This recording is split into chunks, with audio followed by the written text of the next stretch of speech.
Bueno, algunos creen que la historia del automovilismo en nuestro país y respecto de la Fórmula 1 comenzó con Fernando Alonso o con Carlos Sainz o incluso con Carlos Sainz padre, no ya en la Fórmula 1, pero sino en otras categorías.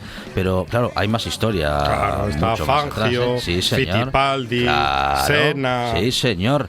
Vamos a hablar un poquito Rafa Martínez. Vamos a hablar un poquito de eso con Rafa Martínez, que todavía no se subió a un Fórmula 1, que sepamos. Rafa, ¿qué tal? Buenas tardes. De momento no. Fangio, Senna y ¿quién más dijiste? Fittipaldi. Grandes sonrisas, pero ninguna española. Emilio de Villota. Emilio de Villota, sí. Emilio de Villota, que además tuvo una hija en la Fórmula 1, María de Villota, de la que hablaremos algún día también. Sí.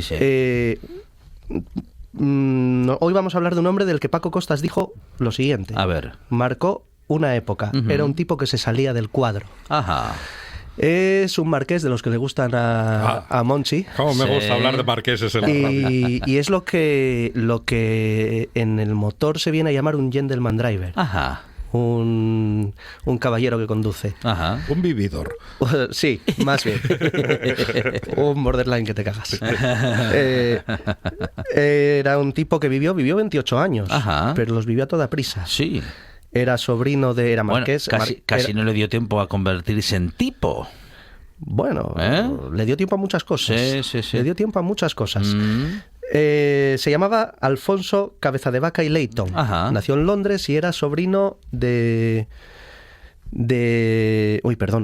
ahijado. Iba a decir de un productor de cine muy famoso, pero bueno, vamos a correr un tupido velo del rey Alfonso XIII. Sí, fue productor de cine. Fue productor de cine, tiene una trilogía muy cine importante. Para adultos. Sabía yo que lo ibas a pillar. Era ahijado del rey Alfonso XIII y entró en... O sea, era un tipo que tenía el dinero por castigo. Ajá. Tenía el dinero por castigo y nada... Como nosotros, Fonseca. Nos pasa todo, sí. Estamos en la radio para disimular. Por eso me podéis pagar a mí. Sí. Tenía el dinero por castigo y nada lo llenaba. Entonces... Como nosotros, Fonseca. Nunca no estamos conformes, siempre queremos más. Entonces aquel vacío lo llenaba con velocidad. Empezó en los caballos. Llegó a correr el Grand National de hípica. Y la hípica la tuvo que dejar porque, como él mismo dijo en una entrevista... para ser jockey había que estar delgado y él estaba casado. Sí. Entonces y había que ser pequeñito. No daba el peso, era un tipo alto además. No daba el peso y al final tuvo que dejar la hípica. Otro de los deportes a los que se dedicó y también fue pionero en él.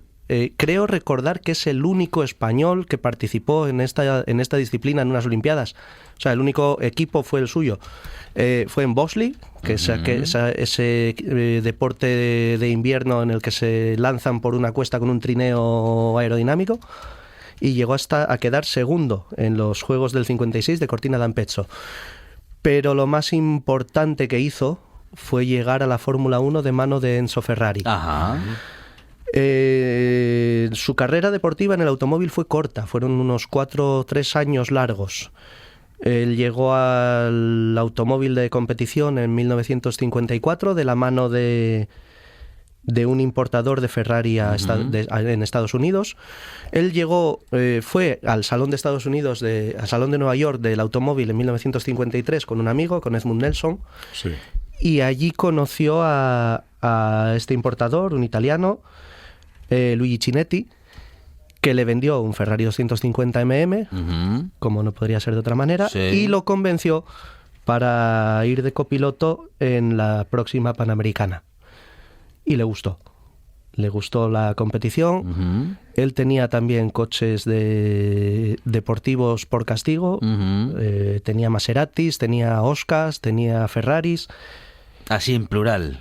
Sí. En general. Maseratis, Ferraris. Unos cuantos, sí. Y con cada uno de ellos participó en diferentes carreras a lo largo y ancho de todo el mundo. Llegó a quedar segundo en el Tour de Buenos Aires, en las 1000 millas de Buenos Aires, perdón, en 1954. Sí. Ajá. Y solo con Giuseppe Farina, el piloto oficial de Ferrari, por delante. Giuseppe Farina llevaba un Ferrari 375 mm oficial de la escudería Ferrari, con muchísimo más motor, y él llevaba su Ferrari 250 mm que había comprado a Luigi Chinetti, y quedó en segunda posición.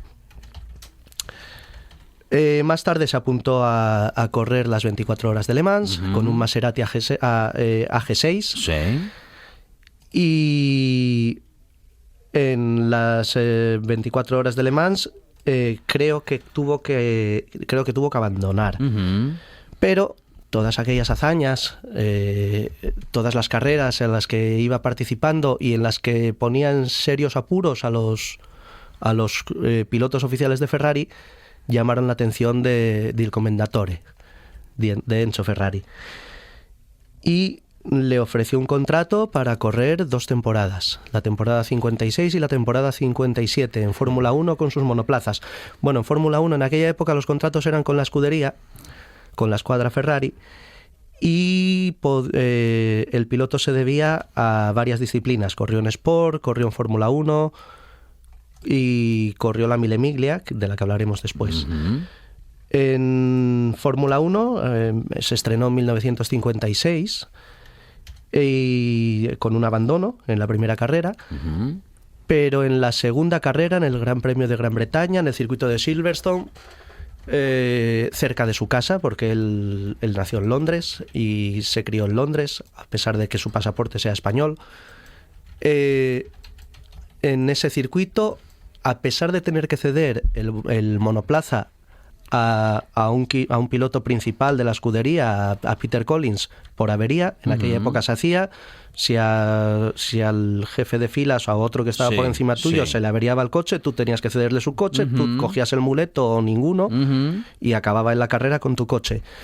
Pues le cedió el coche a Peter Collins cuando iba segundo, y Peter Collins acabó la carrera en segundo lugar, compartiendo con él el cajón. Fue el primer podio para un piloto español en la Fórmula 1. Una segunda plaza en el Gran Premio de Silverstone de 1956. Ahí es nada. ¿Qué le parece? Bueno, hacía grandes carreras incluso cuando se suponía que no tenía el mejor coche. Exactamente. Luego tuvo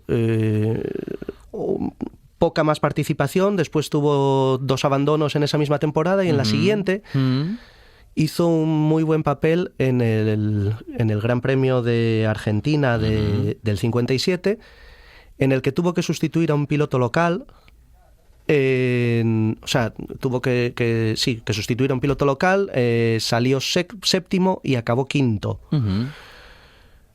Se suponía que el siguiente Gran Premio, el de Mónaco, iba a ser su consagración, pero tuvo que correr a regañadientes la Mille Miglia. La Mille Miglia es una carrera de coches históricos ahora mismo, que salía de Brescia y recorría 900 millas, casi 1000 millas, 990 y tantas millas, a lo largo de casi toda Italia.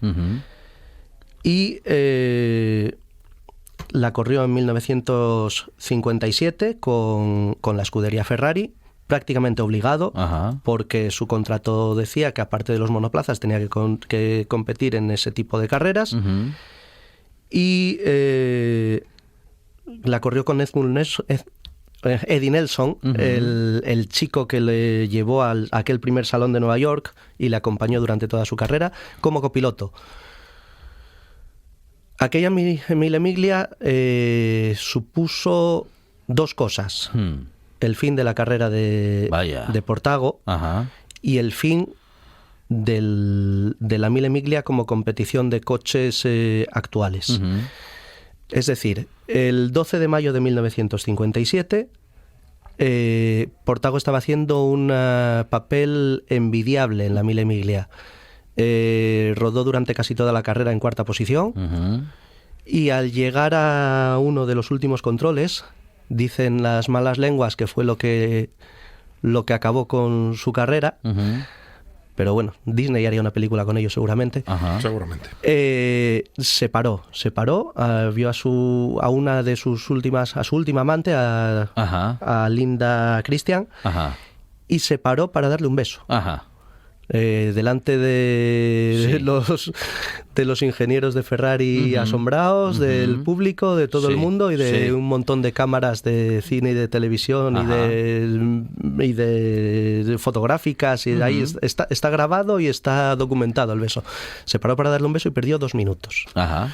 Bueno. Dicen que eso fue lo que le costaría el accidente que tuvo después, Ujú. pero realmente él llegó al último control con el coche un poco tocado, tenía una rueda creo que delantera, la delantera izquierda si no me equivoco, Ujú.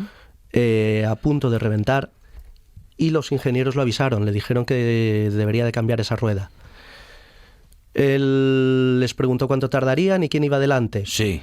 Delante iba un piloto al que le tenía mucho inquina y le dijeron que tardaría.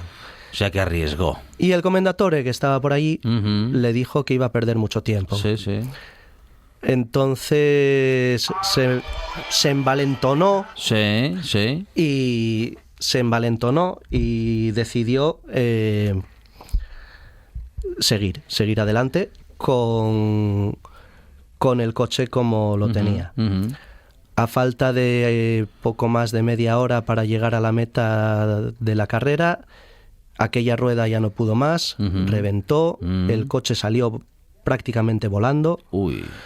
arrolló a 12 espectadores, 5 niños, Uy, y allí se acabó la vida de Edmund Nelson, Ujú. de el Marqués de Portago, de Alfonso Font, que lo llamaban en el circuito, y de aquellos 12 espectadores, con lo que la noticia corrió como la pólvora por todo el mundo, y supuso pues eso, el fin de Portago y el fin de la Mille Miglia. Hasta 1982 Ujú. la Mille Miglia no se volvió a celebrar y se empezó a celebrar como una especie de carrera conmemorativa de coches, solo de coches clásicos.